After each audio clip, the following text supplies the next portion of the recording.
রায়গঞ্জ শহরে ফের দুঃসাহসিক চুরি। মোটর বাইক শোরুম থেকে উধাও সমস্ত নগদ টাকা। রায়গঞ্জ শহরে দিন দিন বাড়ছে চুরির ঘটনা। কখনো মানুষের বাড়ি থেকে উধাও হচ্ছে টাকা গয়না, আবার কখনো দিনে দুপুরে রাস্তায় ছিনতাইয়ের মতো ঘটনা। এবার শহরের ব্যবসায়িক প্রতিষ্ঠানের ভেতরে ঢুকে চোরেরা হাতেই নিল নগদ টাকা। ঘটনাটি ঘটেছে রায়গঞ্জে ব্যস্ত ফরেস্ট মোড় এলাকায়। এই এলাকায় অবস্থিত একটি মোটর বাইক শোরুমে চুরি হওয়ায় চাঞ্চল্য ছড়িয়েছে গোটা শহরে। শোরুমের জেনারেল ম্যানেজার দিব্যেন্দু পাল বলেন, গতকাল রাতে আমরা 2টি গাড়ি ডেলিভারি করেছি। যেহেতু ব্যাংক বন্ধ ছিল তাই নগদ টাকা আমরা শোরুমেই রেখেছিলাম। এর মধ্যেই রাতের বেলা চোর এসে সব টাকা নিয়ে যায়। সিসিটিভি ফুটেজে দেখা গেছে খালি গায়ে এক যুবক শোরুমে প্রবেশ করছে, তবে তার মুখে স্পষ্ট বোঝা যায়নি। ঘটনাটি অত্যন্ত দুর্ভাগ্যজনক। চুরির ঘটনাটি সামনে আসতেই শোরুম কর্তৃপক্ষ দ্রুত ঊর্ধ্বতন কর্তৃপক্ষকে জানায়। লিখিত অভিযোগ দায়ের করেছে রায়গঞ্জ থানায়। পুলিশ সূত্রে খবর, সিসিটিভি ফুটেজ খতিয়ে দেখা হচ্ছে এবং ঘটনার তদন্ত শুরু হয়েছে। শহরের মধ্যবর্তী এলাকায় বারবার চুরি ও ছিনতাইয়ের মতো ঘটনা ঘটায় সাধারণ মানুষ থেকে শুরু করে ব্যবসায়ী মহলেও উদ্বেগ ছড়িয়েছে। বলছি যে এই যে এত টাকা চুরি গেল, বিভিন্ন জায়গায় আমরা যেটা দেখতে পাচ্ছি যে নেশাখোর যারা আর কি ইয়ং জেনারেশন, তারা বিভিন্নভাবে এই চুরি চামারি করছে। এবং গত পরশুদিন আমরা দেখেছি জীবনরেখায় একটা দিনের বেলা টোটো নিয়ে চলে যাচ্ছে। যে ছেলেটি টোটো এনেছিল তার মাকে চিকিৎসা করাতে, সে সবে ভিতরে ঢুকেছে, টোটোটা লক করে এসে দেখছি যে ওর টোটোই নিয়ে চলে যাচ্ছে। যাকে ধরা হলো সে একজন নেশাগ্রস্ত লোক। কি বলবেন এই ব্যাপারে? এই ব্যাপারে তো আপনার গোটা রায়গঞ্জবাসী এখন জানে যে রায়গঞ্জের চুরি বলতে এখন শুধু ওই নেশাগ্রস্ত গাঁজাখোর পাতাখোর যারা এসব করে তারাই চুরি করছে। চুরি আর আগে চুরি হয় না, কিন্তু চুরি এখন হচ্ছে। কারা করছে? পাতাখোররা নেশা করার জন্য চুরি করছে। এটা এক দুটো খবর না, এটা প্রায় গোটা রায়গঞ্জবাসী এই ভুক্তভোগী হচ্ছে। এখন আমরা চাই যে এই সমস্যাটা সমাধান হোক তাতে। আপনাদের তো এরিয়াটা এমন একটা জায়গায় যে এই ধরনের ঘটনা ঘটলে পরে পুলিশ বা আদার্স কেউ প্রোটেকশন দিতেও তো সময় লেগে যায়। আসল কথা কি, সেটা তো 100 বার, ওটা তো সময় লাগে। কিন্তু আমি ভাবি না যে 12টা খুব একটা বেশি রাত।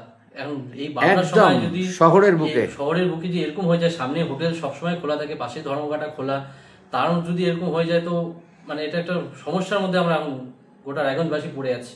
এই সমস্যার সমাধান হোক, এটাই চাই আমরা। আমার নাম দিব্যেন্দু পাল। বলছি, আপনি এই শোরুমের তো কর্ণধার। হ্যাঁ। কি পার্টনারশিপ আছেন তো আপনারা দুইজন? হ্যাঁ, দেখা জেনারেল ম্যানেজার হিসেবে আছি আমি এখানে। আচ্ছা, বলছি যে কি হয়েছে ঘটনাটা ঘটেছে কাল রাতে একটা গাড়ি ডেলিভারি হলো। তো আমি যা ক্যাশ ছিল আমি ক্যাশটা এখানে রেখে গেলাম, কারণ রাত্রিবেলা ব্যাংক নিয়ে যাওয়া যাচ্ছে না। আর অত তাড়াহুড়ার মধ্যে বেরিয়ে গেছি, রাত হয়ে গেছিল। তো গোটা ক্যাশটাকে আমি আমার ডয়ারে আমি রেখে তালা মেরে বেরিয়ে গেলাম। তো সকালবেলা এসে দেখছি যে পুরো ডয়ারটা ভাঙা, তালা টালা ভেঙে গোটা ক্যাশটা নেই। তারপরে গিয়ে ছাদে দেখছি যে গেট কাটা, কাল রাতে। তারপর তো সিসিটিভি ফুটেজ আমরা দেখলাম, রাতে ঠিক 12টা 20 নাগাদ একজন ঢুকেছে কেউ কেটে। সিসিটিভি ফুটেজে দেখা যাচ্ছে তাকে, কিন্তু এলাকাবাসী এখন ঠিক সবাইকে দেখানো হলো, কেউ চিনতে পারছে না।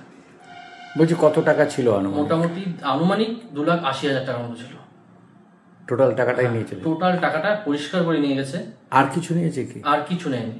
সবকিছু নেওয়ার পরিকল্পনা করছিল, গুছিয়ে রেখেছিল, কিন্তু নেয়নি কিছু। ল্যাপটপ ট্যাপটপ সব ও সাইড করেছিল, কিন্তু নিয়ে যায়নি কিছু। এতে কি কেউ মনে হচ্ছে না যেটা একটা পূর্ব পরিকল্পিত, বা কেউ এটা খোঁজ রেখেছে যে এই গাড়িটা বিক্রি হবে এবং টাকাটা এখানেই থাকবে, এরকম একটা কিছু? এরকম না হলে আমার মনে হচ্ছে সে বহুবার শোরুমে আসছে, কারণ তাকে দেখে মনে হচ্ছে যে সিসিটিভি ফুটেজে প্রতিটা ক্যামেরাতে আসেনি। সে জানে যে ক্যামেরাগুলো কোথায় কোথায় লাগানো আছে, এরকম একটা সন্দেহ হচ্ছে আমার একদম। কিন্তু এখন আমরা পুলিশের দ্বারস্থ হয়েছি, পুলিশ এসেছিল, তদন্ত করলো, সিসিটিভি ফুটেজ দেখলো। তো এই মুহূর্তে তো এইটুকুই। আমরা আর পুলিশের উপরে ভরসা। আপনিও কি মুরগি প্রতিপালন করে আর্থিক লাভের মুখ দেখতে চান? হরেক রকম প্রজাতির মুরগির শাবক লালন পালন করে বিক্রয় করে লাভবান হতে পারবেন খুব সহজেই। তাহলে আর চিন্তা নেই, আপনার জন্য প্রচেষ্টা নিয়ে এসেছে সেই সুযোগ। একই ফার্মে হরেক রকম প্রজাতির মুরগি পেয়ে যাবেন এখানে রয়েছে করকনাথ মুরগি, এছাড়াও আছে গিনি, ফ্রিগেল, টার্কি দেশি, এছাড়াও কোয়েল মুরগির শাবক। পাইকারি এবং খুচরো বিক্রয় করা হয়। যারা মুরগি পালন করে লাভবান হতে চান তাদের সকলকে আহ্বান জানাই আমরা। আজই চলে আসুন আমাদের প্রতিষ্ঠানে। আমাদের ঠিকানা মহারাজাহাট, রায়গঞ্জ, উত্তর দিনাজপুর। মোবাইল নম্বর 8250428960, 8145717292, 9907063902। শিক্ষাই জাতির মেরুদণ্ড। ছোট ছোট শিশুদের প্রাথমিক শিক্ষা পরিপূর্ণ না হলে আগামীতে সেই শিশুরা সঠিক পথে চলতে গিয়ে হোঁচট খায়। শিশুদের এই শিক্ষার প্রয়োজনীয়তাকে সামনে রেখেই গত 1 বছর ধরে পরিষেবা দিয়ে চলেছে জিনিয়াস এডুকেয়ার একাডেমি। শিশুদের অত্যাধুনিক শিক্ষায় শিক্ষিত করে তোলার একমাত্র বিশ্বস্ত প্রতিষ্ঠান এই একাডেমি। এখানে অভিজ্ঞ শিক্ষক শিক্ষিকা দ্বারা যত্ন সহকারে মাতৃভাষা বাংলা মাধ্যমে পড়ুয়াদের শিক্ষা দেওয়া হয়। একেবারে খেলার ছলে বিনোদনমূলকভাবে বাচ্চাদের এখানে পাঠ দেওয়া হয়। পড়াশোনার পাশাপাশি বাচ্চাদের বিনোদনের ব্যবস্থাও রয়েছে এখানে। তাই আপনার বাচ্চাকে ছোট থেকে অভিনব শিক্ষায় শিক্ষিত করে মানুষের মতো মানুষ করে তুলতে হলে এই শিক্ষা প্রতিষ্ঠানের উপরে ভরসা করতেই হবে। আমাদের ঠিকানা জিনিয়াস এডুকেয়ার একাডেমি, স্থান ঘুঘুডাঙ্গা মোড়, পোস্ট ভূপালপুর, রায়গঞ্জ, উত্তর দিনাজপুর।